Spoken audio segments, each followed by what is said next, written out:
Bonjour, ravi de vous présenter le premier épisode de Business Talk. Business Talk est une série de vidéos et de débats avec des experts du monde d'entreprise. On discute des actualités de finance, comptabilité, management, etc. Donc aujourd'hui, on va discuter de la nouvelle loi sur les délais de paiement, la loi 69-21, qui a fait bouleverser la toile. Qu'est-ce qui change en cette loi? Quelles sont les nouvelles obligations de cette loi? Et qu'est-ce qui a fait de ce changement? L'Observatoire sur les délais de paiement avait avancé des chiffres qui s'avèrent bien alarmants, avec un crédit interentreprise qui dépasse les 420 milliards de dirhams et un délai moyen de paiement qui dépasse les 135 jours en moyenne. Donc, est-ce qu'on est dans un écosystème de mauvais payeurs ou il s'agit de dysfonctionnement en interne? Donc, c'est la partie qu'on verra avec nos experts en gestion de trésorerie et bien notamment en comptabilité et finance.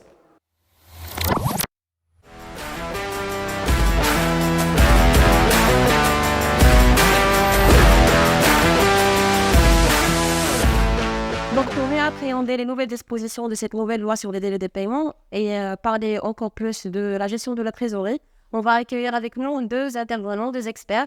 Monsieur Youssef Sadralsi, un expert comptable et commissaire aux comptes et gérant du cabinet Tegra Consulting, un partenaire de confiance des sociétés marocaines et internationales installées au Maroc. Et Monsieur Mohamed Resmi, qui est directeur associé, directeur général du cabinet Costlist, qui est spécialisé en en matière financière et en gestion de trésorerie. Il dispose d'une expérience attestée de 17 ans comme étant un ex-directeur d'agence bancaire. Donc, bienvenue, messieurs, et merci pour cette intervention. Merci Hassan. Donc, je commence avec vous, monsieur Sadarsi. Oui, bien sûr. Qu'en pensez-vous de cette nouvelle loi et en quoi il diffère des anciennes lois en matière de délai de paiement?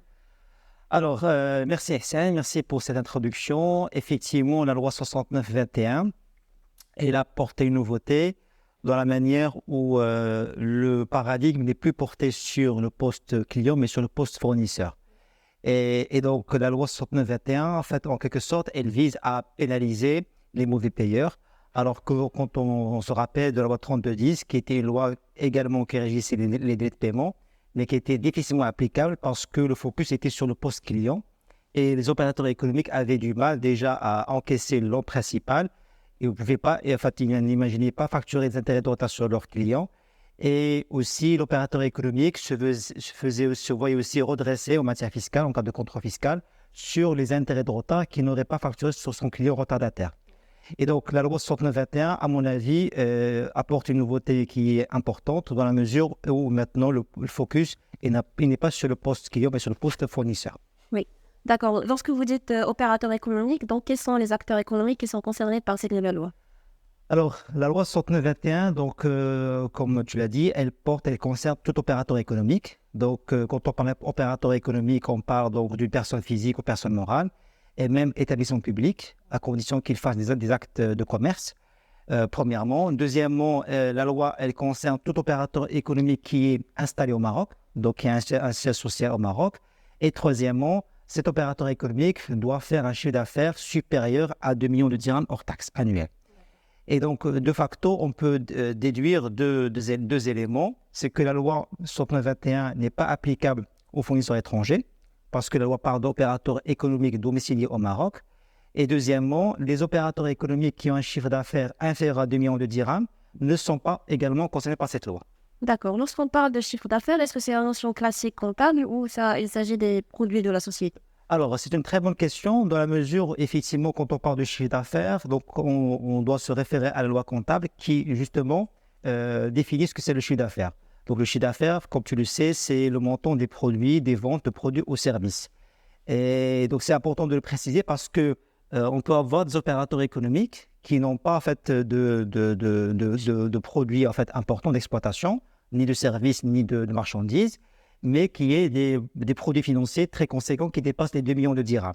Donc là, c'est le cas, par exemple, des sociétés holding, Sherkat Qabida, qui, elles, à mon avis, risquent de ne pas être concernées par cette loi, dans la mesure où leur chiffre d'affaires peut être inférieur à 2 millions de dirhams, mais avoir des produits financiers qui dépassent largement les 2 millions de dirhams. Donc, à mon avis, là, c'est une omission de la loi. Et donc, mais maintenant, on peut dire que les entreprises, les sociétés holding ne seraient a priori pas concernées par cette loi.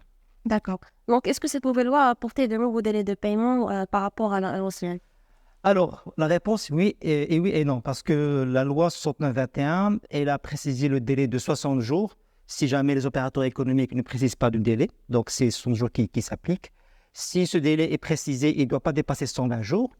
Et la loi 69/21 a apporté un délai exceptionnel qui peut aller jusqu'à 180 jours pour certains secteurs d'activité qui seraient définis par voie réglementaire par la suite. D'accord. Ces délais de paiement comptent à courir à partir de quelle date? Alors, ces délais commenceront à courir normalement à compter de la date de facturation.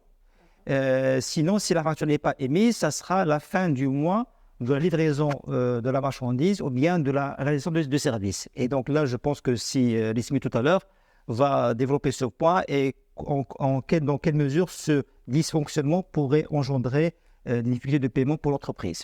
Exactement. Donc, on peut conclure déjà qu'il y aura besoin de restructuration en interne. Est-ce qu'il y a d'autres conséquences en la matière des délais de paiement qui sont imposables à ces entreprises marocaines? Alors, effectivement, donc, il y a des conséquences en matière organisationnelle. Donc, les entreprises marocaines concernées par cette loi devront s'organiser en interne, notamment la fonction achat et la fonction trésorerie. Donc, si Mohamed Rismi tout à l'heure va développer ce chapitre qui concerne la gestion de trésorerie. Donc, ça, c'est la première conséquence directe. Après, il y a des conséquences aussi accessoires qui découlent de la loi, parce que qui dit loi dit nouvelles obligations. Et donc, les entreprises concernées par cette loi devront en fait soumettre de manière trimestrielle une déclaration qui sera déposée au niveau de la DGI.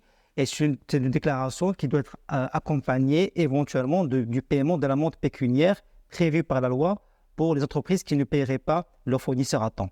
Donc, en matière de conséquences, il y a des conséquences climatiques directes, donc c'est en matière de déclaration et de sanctions pécuniaires, et des conséquences indirectes en matière de besoins d'organisation en interne pour les entreprises.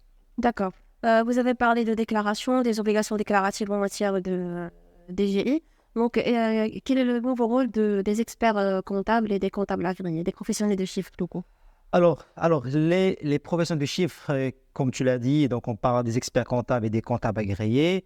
À mon avis, ils ont déjà un rôle dans la mesure où ils doivent expliquer à leurs clients cette nouvelle loi et les sensibiliser sur les conséquences qu'ils courent en cas de paiement tardif. Parce que la loi a prévu des amendes pécuniaires assez conséquentes pour chaque mois aux fractions de mois de retard. Donc déjà, à ce point-là, les comptables agréés et les experts comptables doivent sensibiliser et accompagner leurs clients dans leur organisation, dans l'amélioration de leur process interne pour éviter justement de payer des pénalités et des amendes pécuniaires. L'autre accompagnement également, c'est l'accompagnement dans la préparation des déclarations trimestrielles et aussi les experts comptables ont également un rôle à jouer parce que la loi a prévu que chaque déclaration trimestrielle doit être accompagnée d'une attestation établie par l'expert comptable qui devient maintenant un tiers de confiance. D'accord. Donc, certifier ces déclarations. Exactement. Donc, M. Sadarti, vous avez parlé des obligations de déclaration en matière des délais de paiement. Oui. Donc, quel est le nouveau rôle est-ce qu'on peut dire que l'administration fiscale a une nouvelle mission en la matière? Alors, on ne peut pas dire qu'il y a un nouveau rôle ou bien une nouvelle mission. En fait, ce qu'il faut noter, c'est que la loi 69/21 a donné le droit à l'administration fiscale de contrôler les déclarations qui seront souscrites par les contribuables concernés, ce qui est tout à fait normal. Donc, ce droit de contrôle de l'administration fiscale a été encadré par la loi 69/21 avec une procédure clairement définie. Mais ce qu'il faut aussi retenir, c'est que la loi 69/21 a donné aussi le droit aux contribuables de contester les chefs de redressement que éventuellement l'administration fiscale pourrait émettre suite à ce contrôle. Donc, la loi a cherché à mettre en place un équilibre entre le droit d'administration, qui est toujours un droit de contrôle, bien sûr, et le droit du contribuable, qui est aussi un droit de contester une éventuelle amende qu'il jugerait en fait injuste à son encontre. D'accord. Merci bien, M. Sadarti, pour votre intervention. Merci. Je passe la parole à M. Mohamed Resmi. Donc, vous, comme étant un professionnel dans le monde financier, qu'est-ce que vous pensez de cette nouvelle loi? Tout d'abord, merci pour cette invitation. Ce que je peux ajouter par rapport à ce qui a été dit par M. Sadarti, c'est que cette loi relative au délai de paiement, dans sa nouvelle version, vise à apporter la solution à une problématique très épineuse qui entrave les relations commerciales entre les entreprises, à savoir le retard de paiement. Comme vous le savez, le retard de paiement pèse lourd sur la trésorerie des entreprises et impacte négativement leur situation financière d'une manière générale. Je peux dire que cette loi a fait naître une lueur d'espoir à ce genre d'entreprise qui souffre de ce problème de retard de paiement. Voilà, donc pour moi, ma vision, il est orienté vers le problème surtout de la trésorerie. D'accord. Que voilà, ce problème de retard de paiement pèse lourd, comme je viens de le dire, sur la trésorerie des entreprises. D'accord. On a avancé au début de l'épisode des chiffres qui ont été présentés par l'Observatoire sur les délais de paiement. Les crédits interentreprises qui s'élèvent à plus de 420 milliards. Donc, quelles sont les raisons que vous pensez derrière ces difficultés de paiement que rencontrent les sociétés marocaines? C'est une très bonne question. Pour répondre à cette question-là, donc on doit tout d'abord distinguer entre deux catégories d'entreprises. Parce que il existe la première catégorie d'entreprises, ce sont les entreprises qui ont la faculté, qui ont les moyens et la possibilité de payer à temps, mais quand même accusent un retard de paiement. Là, entre parenthèses, on peut parler des mauvais payeurs ou de la mauvaise foi carrément.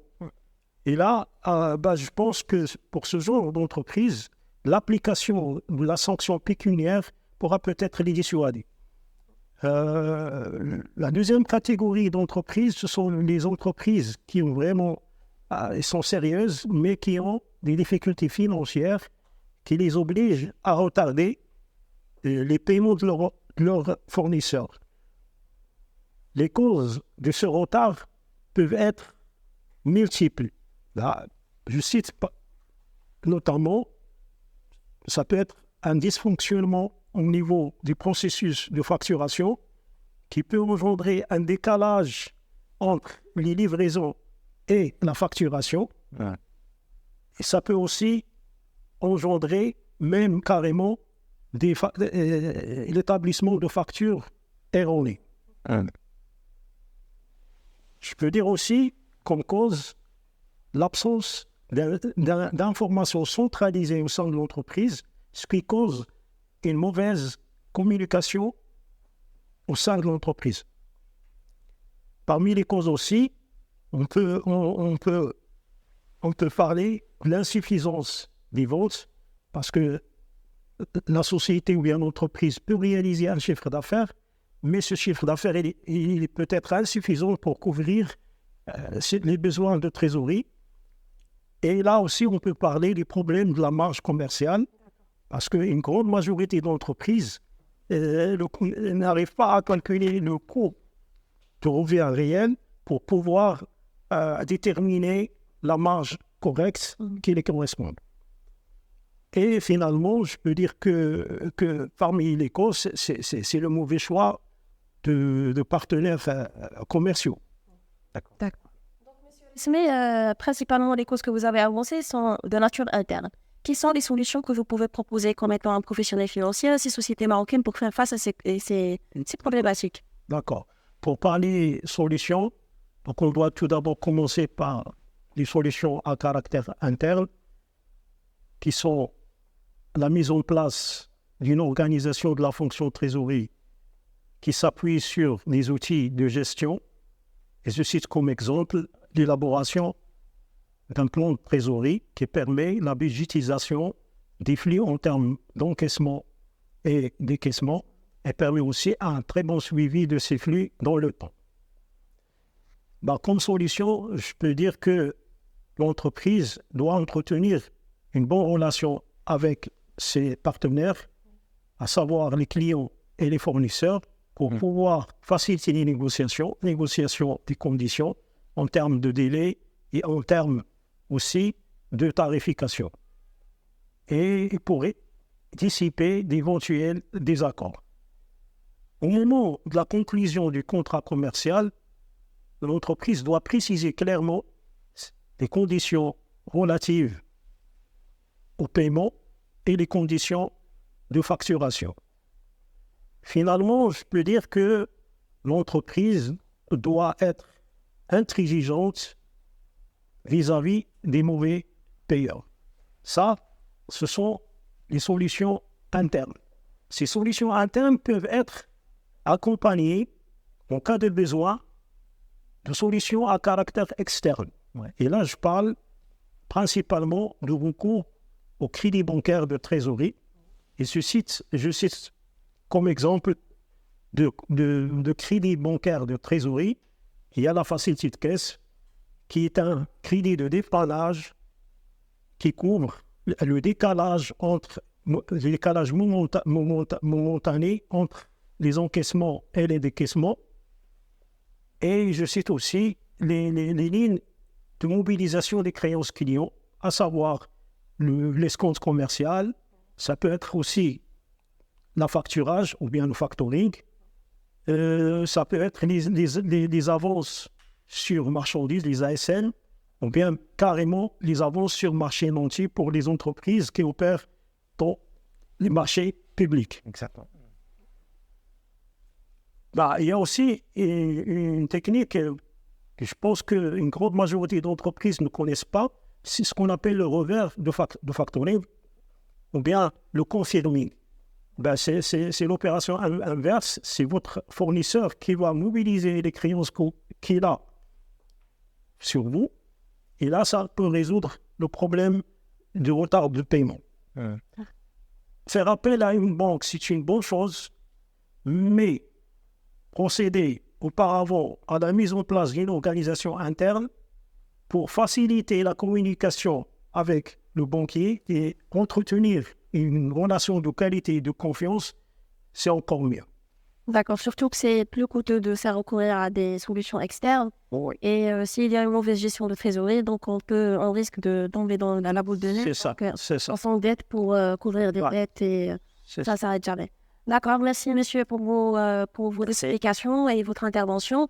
Donc effectivement, la nouvelle loi sur les délais de paiement s'avère une loi qui sanctionne le mauvais payeur et qui a apporté des obligations qui s'appliquent aux sociétés marocaines et qui nécessite bien évidemment un accompagnement des professionnels des chiffres, notamment en matière de gestion interne et gestion de trésorerie, ainsi que les déclarations et l'accompagnement à la partie juridique et fiscale. Donc, je vous remercie bien au prochain épisode, Inch'Allah. Merci. Merci.